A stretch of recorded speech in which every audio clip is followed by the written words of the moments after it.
صلوا علیہ وآلہ۔ صحیح بخاری حدیث نمبر 51۔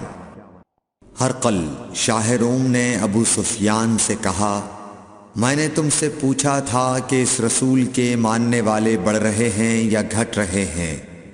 تو نے جواب میں بتلایا کہ وہ بڑھ رہے ہیں۔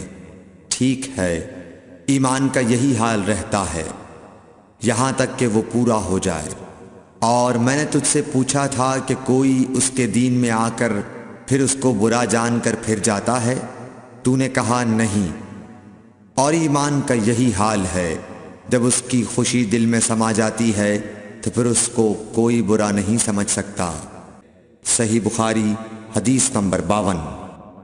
حضور اکرم صلی اللہ علیہ وسلم فرماتے تھے، حلال کھلا ہوا ہے اور حرام بھی کھلا ہوا ہے، اور ان دونوں کے درمیان بعض چیزیں شبے کی ہیں جن کو بہت لوگ نہیں جانتے کہ حلال ہیں یا حرام۔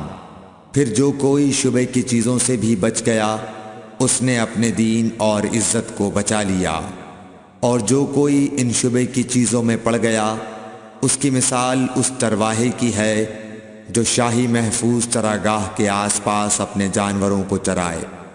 وہ قریب ہے کہ کبھی اس چراگاہ کے اندر گھس جائے اور شاہی مجرم قرار پائے۔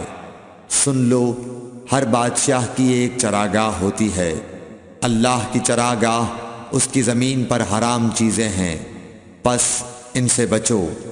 اور سن لو، بدن میں ایک گوشت کا ٹکڑا ہے، جب وہ درست ہوگا سارا بدن درست ہوگا، اور جہاں بگڑا سارا بدن بگڑ گیا۔ سن لو، وہ ٹکڑا آدمی کا دل ہے۔ صحیح بخاری حدیث نمبر 53۔ عبد القیس کا وفد جب حضرت صلی اللہ علیہ وسلم کے پاس آیا تو آپ نے پوچھا کہ یہ کون سی قوم کے لوگ ہیں یا یہ وفد کہاں کا ہے؟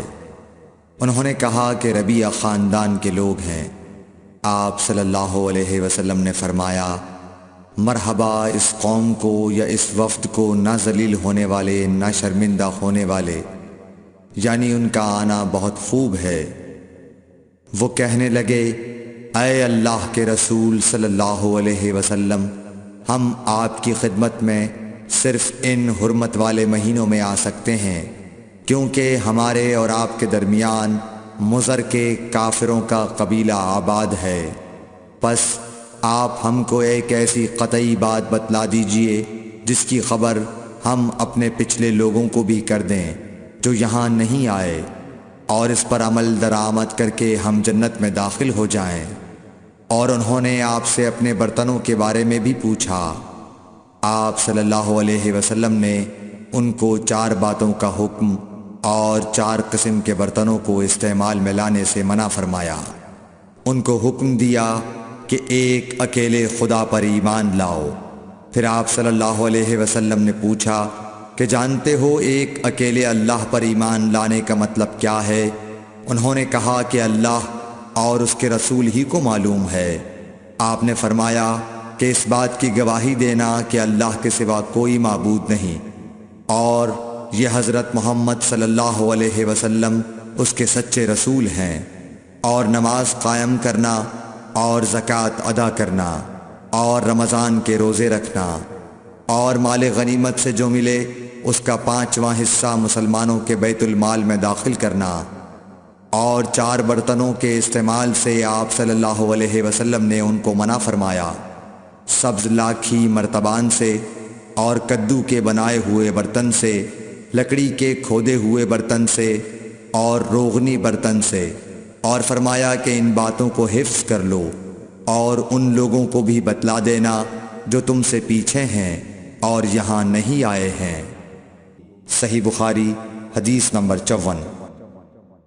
حضرت صلی اللہ علیہ وسلم نے فرمایا، عمل نیت ہی سے صحیح ہوتے ہیں یا نیت ہی کے مطابق ان کو بدلہ ملتا ہے، اور ہر آدمی کو وہی ملے گا جو نیت کرے گا۔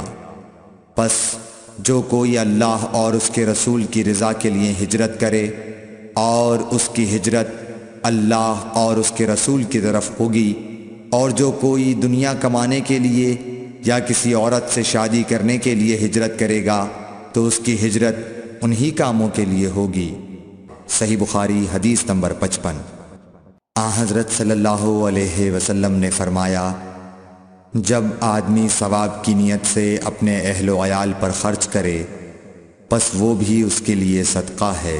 صحیح بخاری حدیث نمبر 56۔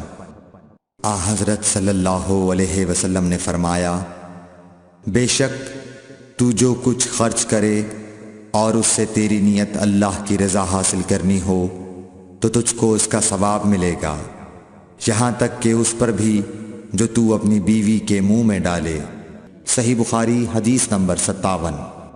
جریر بن عبداللہ رضی اللہ تعالی عنہ نے کہا کہ حضرت صلی اللہ علیہ وسلم سے میں نے نماز قائم کرنے اور زکوٰۃ ادا کرنے اور ہر مسلمان کی خیر خواہی کرنے پر بیعت کی۔ صحیح بخاری حدیث نمبر 58۔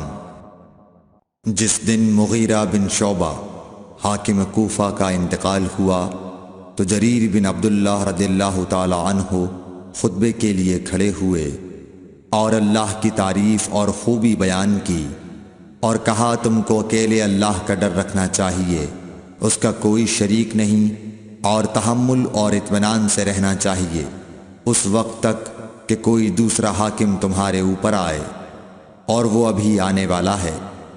پھر فرمایا کہ اپنے مرنے والے حاکم کے لیے دعائے مغفرت کرو، کیونکہ وہ مغیرہ بھی معافی کو پسند کرتا تھا۔